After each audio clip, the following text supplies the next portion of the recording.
Okey, kita kembali lagi dalam video tanya-tanya soalan kepada penyampai berita.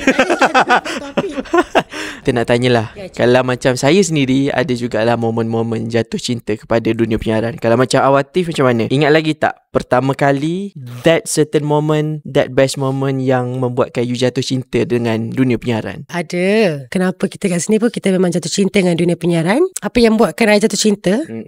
Actually, the whole process kot. The whole process as news anchor kat sini yang buat I lagi jatuh cinta. Maknanya macam daripada proses kita sebelum dapat masuk dalam dunia penyiaran ni, and actually before that pun I memang berimpian untuk membaca berita. You faham tak?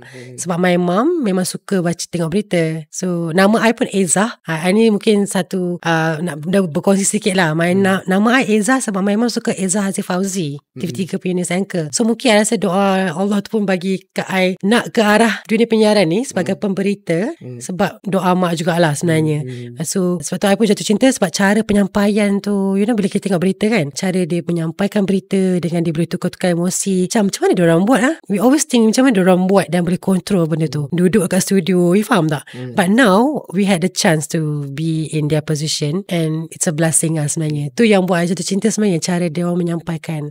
I adalah orang-orang yang I tengok yang inspired I. Orang-orang lama lah, mostly. Itu yang buat I jatuh cinta sebenarnya. Cara dia menyampaikan, body language orang, cara dia. Oh, dia kata salah satu orang lama kat RTM dia lah. Dia kata terima kasih tadi. Boleh lagi.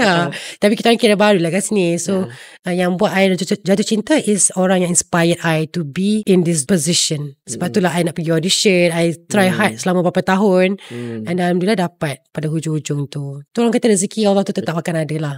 Itu yang buat I jatuh cinta. By the way, kalau korang nak dapatkan mic handle ni, korang kena dapatkan kat beg kuning. Sampai kita tanya, nak tanya, tak tahu belah mana. Next question. Next question. Sekejap cari balik.